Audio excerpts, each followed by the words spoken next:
So there just doesn't seem to be anything right that the Indians can do at this point when it comes to the Trump administration. I don't really understand why this soured, but the indications that we're getting is that after the U.S. administration pushed for the ceasefire, they wanted to take credit. The Indians weren't willing to do that. They wanted to have all the try to portray that this was a decision on their own.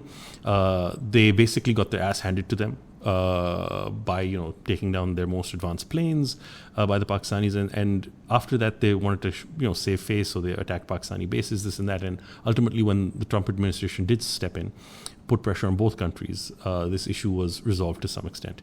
What India has done since Trump basically so Trump's looking at it from a number of angles. He's looking at it from getting pissed off from the approach that the Indians have taken to this particular ceasefire thing. But also, India has not been playing a very positive role with its ally, the US, when it comes to, say, the Russia-Ukraine crisis.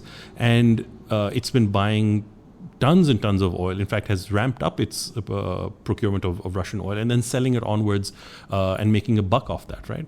So India has been enriching itself while Ukrainians have been dying, and while US, billions of US dollars, US machinery has been going in, and weapons have been going into Ukraine to fight the Russians. So they've been propping up basically the Russian regime in that way. That's something that the Trump administration is not very happy with, because his aim to be able to manipulate or bring Putin to the negotiating table is to impose, as much cost on him as possible.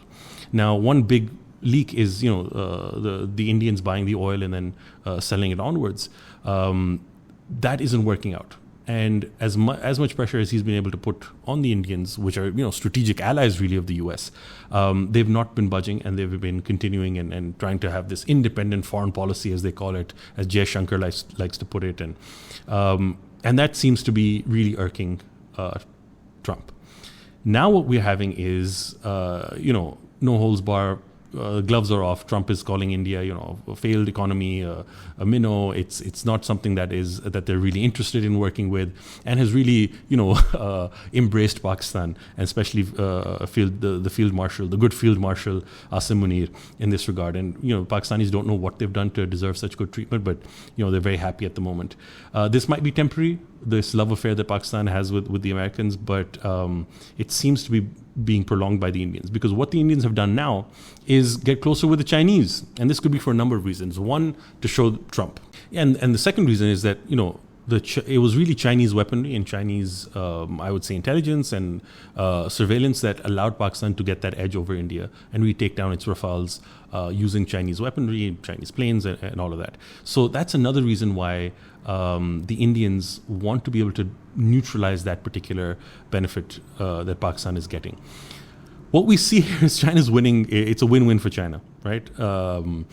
You're getting, to see daylight between these two allies, India and the US, which has always been something that has concerned the Chinese, because India is at its doorstep.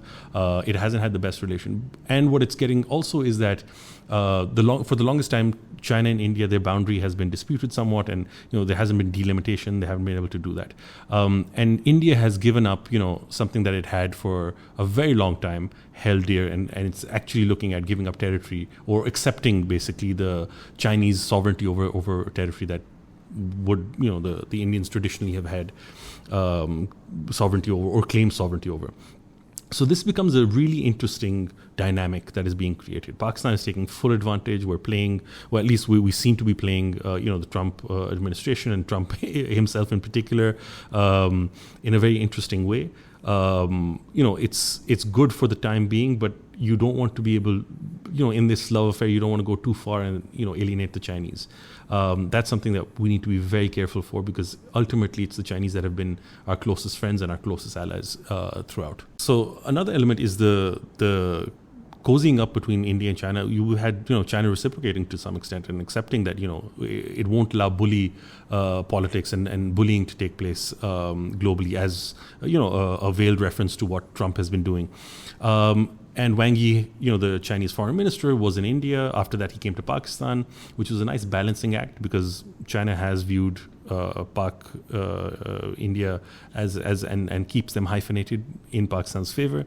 That's what a good ally would do. We also have the tripartite framework with Afghanistan, which is running.